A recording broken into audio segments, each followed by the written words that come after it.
I am known as the elegance of football, famous for always keeping my composure and never losing my head. Well, maybe on one occasion. My name is Zinedine Zidane, and this is my story.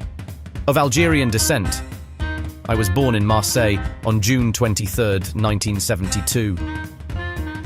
Being the third of 5 children, I grew up immersed in the vibrant neighborhood of Castellane, where my parents, Smile and Malika, settled after leaving Aguamoon during the War of Independence in French Algeria.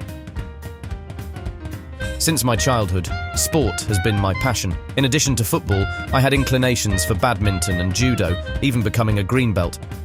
But it was on the football fields where I really found my place. At 14, I decided to leave my home and joined the Association Sportive de Canes Football, where I was welcomed into the home of Jean-Claude Eleniou, a club executive. At 17, I made my debut in the French Ligue 1 with Caen, and for 4 seasons demonstrated my ability and determination. In 1992, I made the jump to Girondins de Bordeaux, where my play caught the attention of the continent. It was in my last season with the Aquitaine club when we stood out, qualifying for the European competition through the Intertoto Cup in pre-season and reaching the runner-up position in the UEFA Cup of 1996. My path was just beginning, but each step reflected my dedication to the sport and my determination to achieve greatness. In 1996, I made the jump to Juventus Turin, a team full of stars led by Marcello Lippi.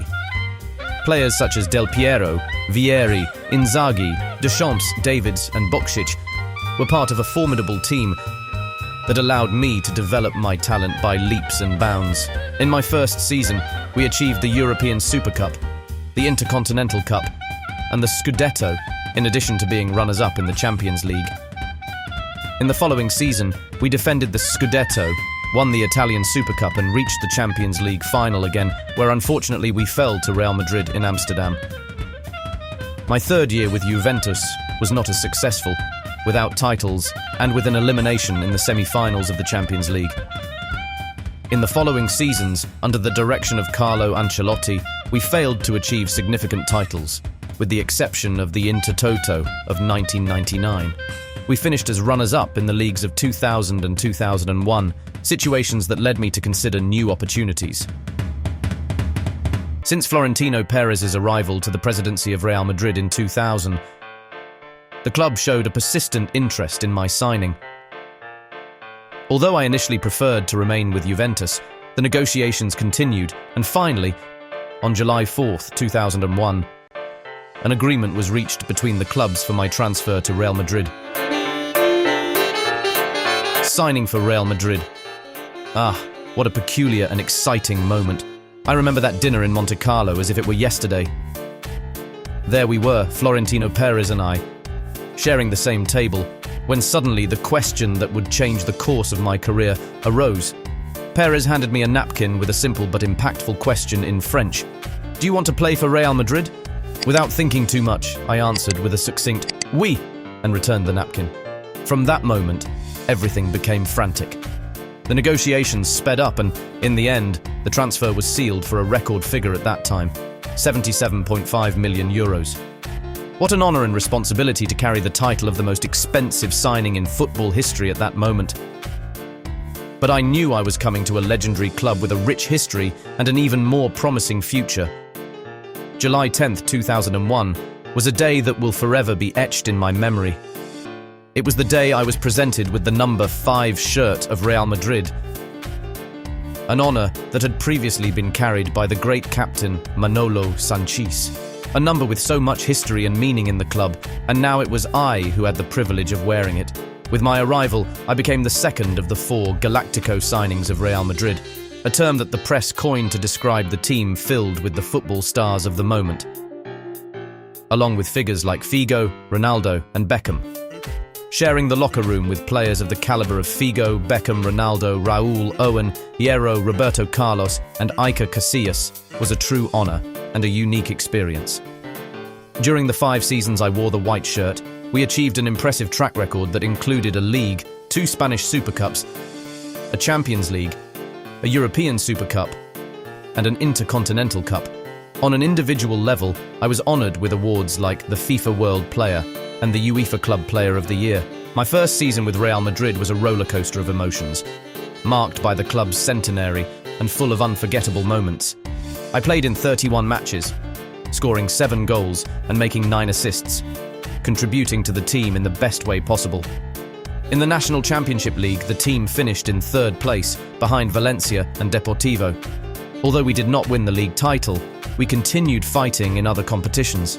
In the Copa del Rey, we reached the final, but unfortunately, we ended up as runners-up after falling against Deportivo by 2-1 in the Bernabeu. However, the highlight of the season was our victory in the Champions League, where Real Madrid won its 9th European Cup. It was my first Champions League, and I had the honour of scoring 3 goals in this competition. One of them was in the group phase against Sparta Prague, the second in the first leg of the semi-finals against Barcelona at the Camp Nou, and the third, that famous goal in the Glasgow final. A perfectly executed volley from the edge of the area, with my left leg, from a pass by Roberto Carlos that went into the left corner of the German goal. For all this, I was honoured with the title of Player of the Year of the UEFA that season, a recognition that meant a lot for me and my career. It was a year full of challenges and triumphs I will never forget. In my 5th and last season with Real Madrid, I made a decision that would mark a milestone in my career. I announced in an interview on April 25, 2006 that I could not leave without being in the World Cup. The 2006 FIFA World Cup would be my last participation as a footballer, and I was determined to leave my mark in that tournament. France, despite not being considered a favourite, reached the final of the competition. Our performance in the group stage was irregular, with draws against Switzerland and South Korea. I missed the 3rd game against Togo due to an accumulation of cards coinciding with my birthday. However, in the knockout rounds, my performance improved notably. I contributed with a goal in the 3-1 victory against Spain in the round of 16 and with an assist in the 1-0 victory over Brazil in the quarterfinals. In the semi-final against Portugal, I scored a penalty goal that took us to the final. In the final against Italy, I scored a penalty goal at 7 minutes, putting France ahead.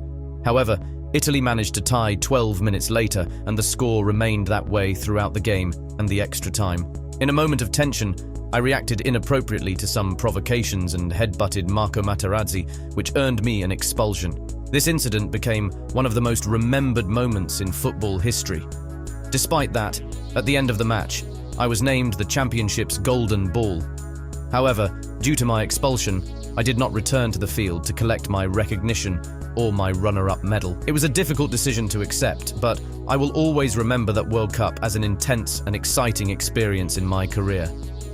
Although that bitter episode in the final of the 2006 World Cup left an indelible mark on my career, I simply could not leave it like that. Despite the sadness and embarrassment I felt, in the subsequent massive press conference, I made it clear that I still had a lot to offer. I expressed my interest in continuing to be linked to Real Madrid, and my wish was heard. Florentino Perez, who returned to the club on June 1, 2009, named me advisor to the presidency. Through this new role, I was able to continue contributing to the club that I loved so much, sharing my experience and knowledge with future generations. It was a period of transition and learning, but I always kept alive the passion for football and the desire to move forward. Finally, in 2013, it was time to take the next step in my career. I started my journey as a coach, taking with me all the experience and lessons learned over the years. After being named assistant coach or assistant to Carlo Ancelotti in the 2013-14 season, I experienced moments of glory and emotion at Real Madrid. During that season, the team won its first title in the Copa del Rey final against Barcelona and achieved the historic milestone by conquering the coveted 10th European Cup after beating Atletico de Madrid in the Lisbon final by 4-1 in overtime. On June 24, 2014, I took a step forward in my career by being named the head coach of Real Madrid Castilla, the club's reserve team. It was an enriching experience where I could develop and polish my coaching skills, working with young talents and preparing them for the next level. On January 4, 2016, my dream came true by being named coach of Real Madrid's first team, succeeding Rafa Benitez. I debuted at the Santiago Bernabeu Stadium with a resounding 5-0 victory over Deportivo. However, my first setback came in the derby, with a 0-1 defeat against Atletico de Madrid, but I soon proved my worth at the helm of the white team. In my first Clásico as a coach, we achieved a historic victory by 1-2 against Barcelona at Camp Nou, which allowed us to dispute the Ligue championship until the last day, although we finally finished 1 point behind Barcelona. In the Champions League, we reached glory by defeating Atletico de Madrid in the Milan final on May 28th, thus achieving my first title as a coach and joining the select group of champions of Europe, both as a player and coach, also being the first French to achieve it. In my second season, 2016-17, we achieved a historic double by proclaiming ourselves League champions and champions of Europe for the second consecutive time, something the club had not achieved since 1958. In addition, we won the titles of UEFA Super Cup and Club World Cup. In my third season, 2017-18, we reached the summit once more by proclaiming ourselves champions of Europe for the third consecutive time, as well as world champions, super champions of Spain and Europe. My work was recognized individually by FIFA, being named world's best coach. However, after a season full of successes, I made a difficult decision. On May 31st, I announced in a press conference that I would not continue in the position, thus closing a brilliant chapter in my career as coach of Real Madrid. After 284 days from my departure from the club on March 11, 2019, my return to Real Madrid was made official with a contract until June 2022. This second stage began with David Bertoni as my assistant coach. With me once again on the bench, Real Madrid conquered the Spanish Super Cup 2020 against Atletico de Madrid in an exciting penalty shootout, reviving the feat of the Champions League final 2016. On July 16, 2020, we celebrated the triumph by winning our second league under my direction. However, on May 27, 2021, it was officially announced that I would not continue on the bench of Real Madrid, despite having one more year of contract. It was a difficult moment, but I am grateful for the opportunity to have contributed again to the success of the club that I love.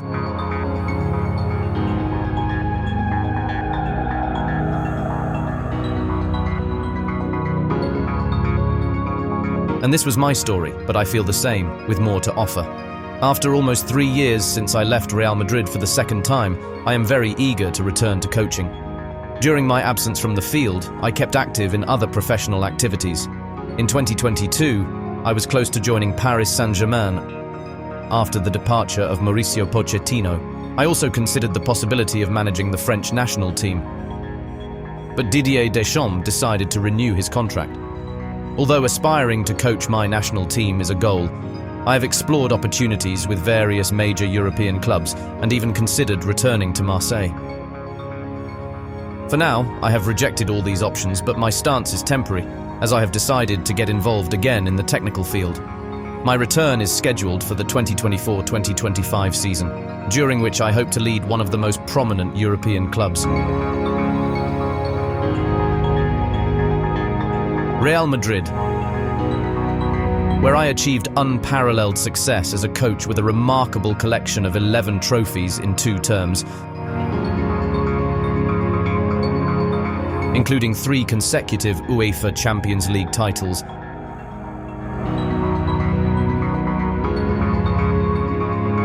Is not excluded from my considerations. However, everything depends on what Ancelotti decides. For the moment, there is nothing concrete. After knowing my story, what do you think? Should I return?